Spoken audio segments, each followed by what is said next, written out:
I grew up in the village of Weippe, Idaho. It's a long way from Weippe to anywhere. I was one of the few people from Weippe who went to college during the heyday of the timber extraction boom in the region.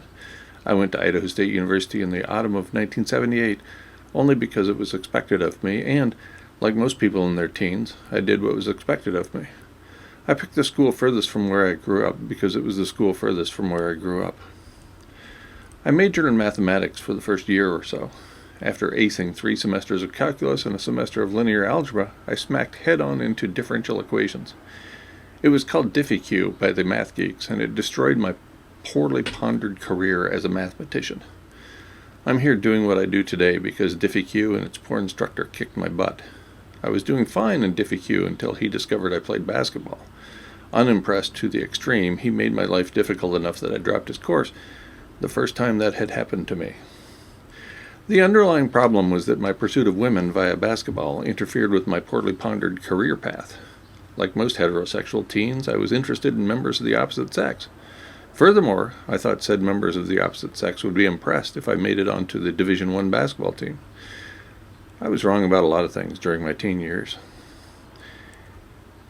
In any event, my ill-sought pursuits included completing coursework. A biology course as a first-year student had me exposed to Limits of Growth, the famed report produced by the Club of Rome in 1972. I wasn't an idiot, so completion of introductory courses in botany and zoology convinced me not to bring more people onto an overpopulated planet. College led to graduate school, replete with adventure and great friends and colleagues. It was during graduate school that the Challenger space shuttle disaster occurred. Upon solving the problem underlying the explosion, the brilliant physicist Richard Feynman said, quote, "For a successful technology, reality must take precedence over public relations, for nature cannot be fooled." End quote. Nature cannot be fooled. It's almost as if this brilliant theoretical physicist was pointing out that nature bats last. Oddly, essentially zero modern physicists understand this concept. They seem to believe nature is something we must overcome with technology. Climate scientists, many of whom are physicists, seem particularly afflicted with the myth of human supremacy. Ultimately, my personal path led to a privileged career in the academy that lasted slightly more than 2 decades. It didn't take me long to figure out that the idealism with which I viewed the academy was misplaced. By the time I was granted tenure a year earlier than is customary, I realized that university administrators were primarily interested in the same single pursuit most of the people I've met in my 61 years are also pursuing: money, and the privilege it brings. As you might expect, most members of the university faculty and staff followed suit. Were I half as clever as I thought I was back at Idaho State University, I would still be walking the academic path. Maybe I'm an idiot after all, judging from the fact that I gave up a lot of privilege when I voluntarily left a tenured position as full professor at a major university. I tried an alternative route. Halfway into my academic career, I took a senior position with the Nature Conservancy as inaugural director of a prestigious postdoctoral program. It was amazing. It still is. Only a few months into the gig, revealed that Big Green is interested in the same thing as Big University: money and the privileges it brings. I scurried back to life on campus, thankful I had bothered to take a leave of absence instead of resigning from university life. My alternate paths continued when I abandoned campus life to live off-grid. I realized the monetary system was driving us to extinction, so I opted out of the monetary system. I didn't even hesitate. Recognize problem, take relevant action. The monetary system is still driving us to extinction. Seems I didn't solve that problem. I told you that story to tell you another one. This one comes from the Environmental Defense Fund blog in a post from November 1st, 2007, written by Michael Oppenheimer.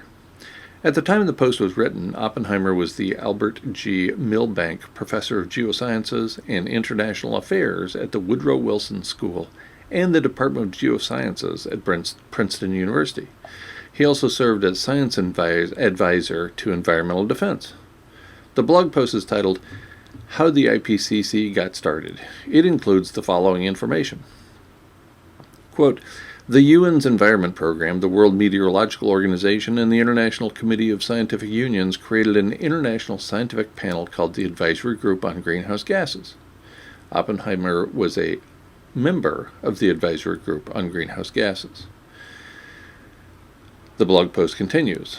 Public concern in the U.S. over climate change was rising at the time for many reasons, including the unusually hot summer in the U.S. in 1988, a sustained drought in parts of the country, the congressional testimony of NASA's James Hansen pointing to a human influence on climate, and a series of unrelated but salient environmental problems, including the ozone hole. Also, other groups besides ours, in the U.S. and abroad, were pressing for action on the climate front. U.S. support was probably critical to IPCC's establishment. And why did the U.S. government support it? Assistant Undersecretary of State Bill Nitze wrote to me a few years later saying that our group's activities played a significant role.